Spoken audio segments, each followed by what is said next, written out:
The total capital of Ireland outside agriculture, employed in industry and trade, accumulated only slowly during the last 2 decades, and with great and constantly recurring fluctuations. So much the more rapidly did the concentration of its individual constituents develop, and however small its absolute increase, its relative growth in proportion to the diminishing population was tremendous. Here, then, under our own eyes, and on a large scale, there emerges a process which perfectly corresponds to the requirements of orthodox economics for the confirmation of its dogma, the dogma that misery springs from the absolute surplus of population, and that equilibrium is re-established by depopulation.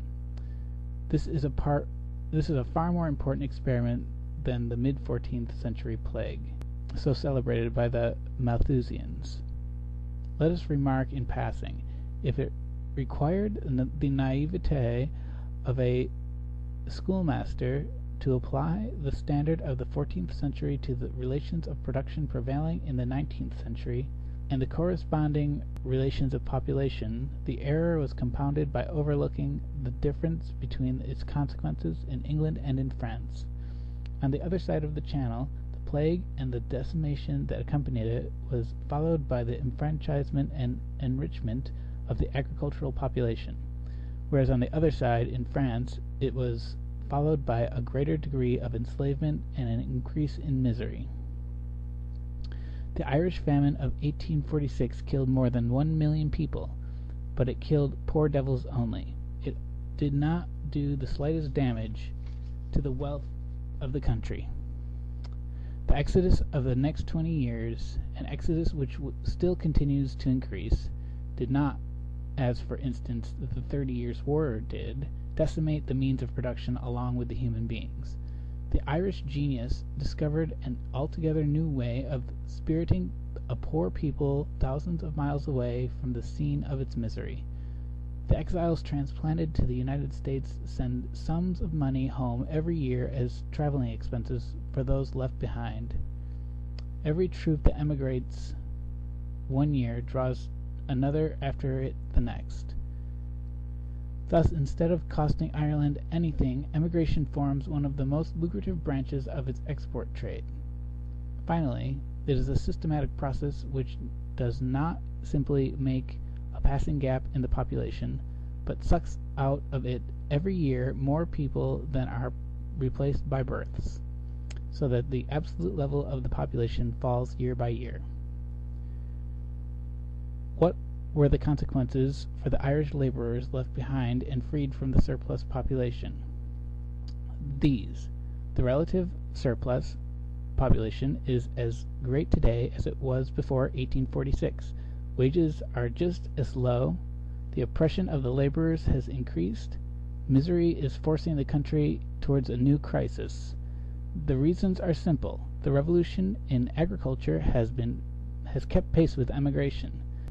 The production of a relative surplus population has more than kept pace with the absolute depopulation. A glance at Table B will show that the change from arable pasture land must work still more acutely in Ireland than in England. In England, the cultivation of green crops increases with the breeding of cattle. In Ireland, it decreases, while a large number of acres that were formerly tilled lie idle or are turned permanently into grassland. A great part of the wasteland and peat bogs that were formerly unused becomes of service for the extension of cattle breeding. The smaller and the medium farmers, I reckon among these all who do not cultivate more than 100 acres, still make up about 8/10 of the whole number. They are, one after the other, and with a degree of force unknown before, crushed by the competition of an agriculture managed by capital, and thus they continually furnish new recruits to the class of wage laborers.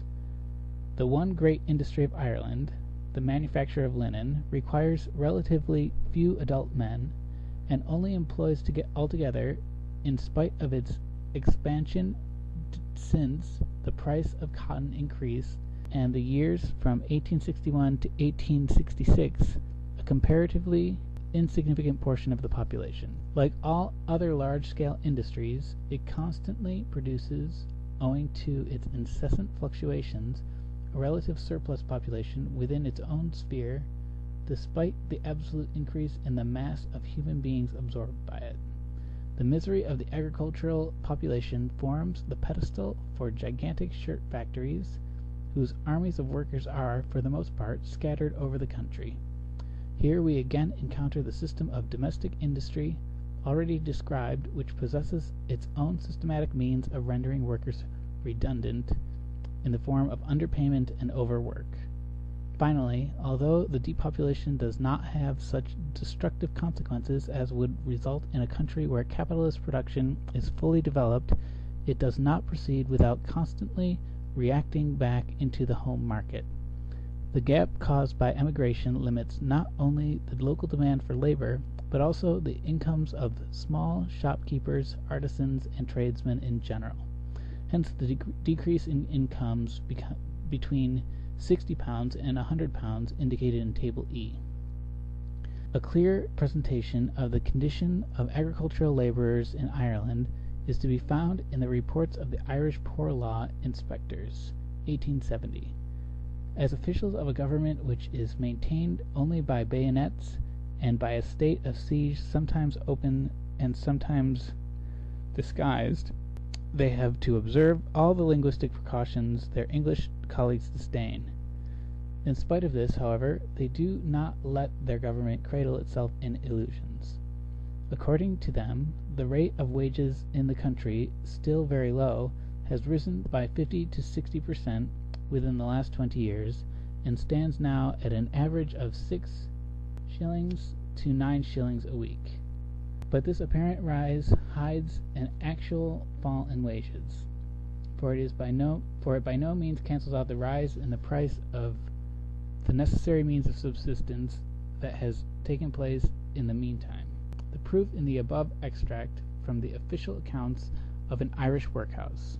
The price of the necessary means of subsistence is thus approximately twice as high, and the price of clothing exactly twice as high as 20 years before. Even if we leave aside this disproportion, a mere comparison of the rate of wages expressed in money would give a far from accurate result.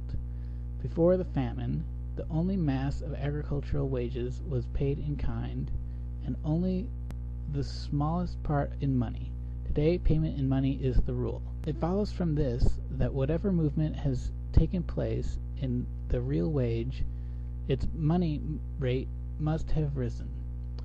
Previous to the famine, the laborer enjoyed his cabin, with a road or half acre or acre of land, and facilities for a crop of potatoes. He was able to rear his pig and keep fowl, but they now have to buy bread, and they have no refuse upon which they can feed a pig or fowl, and they have consequently no benefit from the sale of a pig, fowl, or eggs. In fact, the agricultural laborers were formerly indistinguishable from the smallest of the small farmers, and they formed for the most part a kind of rear guard of the medium and large farms on which they found employment. Only since the catastrophe of 1846 have they begun to form a section of the class of pure wage laborers, a special estate which is now connected with its masters only by monetary relations. We know what their living conditions were in 1846. Since then they have grown still worse. Some of the agricultural day laborers, though their number grows smaller day by day, continue to live on the holdings of the farmers, in overcrowded huts whose hideousness far surpasses the worst examples the agricultural districts of England can offer. And this holds generally, with the exception of certain tracts of Ulster. It holds in the south, in the counties of Cork, Limerick, Kilkenny, etc., in the east, in Wicklow, Wexford, etc., in the centre, in King's County and Queen's County, Dublin, etc., in the north, in Down, Antrim, Tyrone, etc., and in the west, in Sligo, Roscommon, Mayo, Galway, etc. The agricultural laborers' huts in Inspector Cries Out are a disgrace to the Christianity and to the civilization of this country. To make these holes more attractive for the day laborers, the pieces of land which have belonged to them from time immemorial are systematically confiscated.